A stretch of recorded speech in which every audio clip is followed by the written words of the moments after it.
কাউকে বলবো বলেন, কাউকে বলবো? আপনাকে বলে আমার কী লাভ হবে?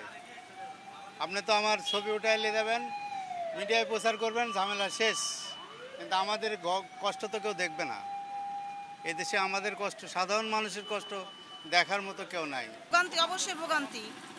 প্রচণ্ড কষ্ট পাই আমরা রাস্তায়, যে ঢাকা শহরে আমরা জামে থাকি, তারপরে আবার এই বিভিন্ন কাজে ব্যাঘাত ঘটে, টাইম মতো কোনো কাজ করতে পারি না। এই যে এখন বাসায় রান্না বান্না করে আসতে পারি না, এখন নামাজ কালাম সবই তো মিস হয়ে যাবে। এরা রাস্তায় কেন এই আন্দোলন করবে? এই আন্দোলন করবে তারা তাদের ভার্সিটিতে বা কলেজে, তারা রাস্তার মধ্যে কি? এই এখানে বসে আছি, কখন খাবো, কখন যাব, কখন গোসল করবো, মানে চরম ভোগান্তি।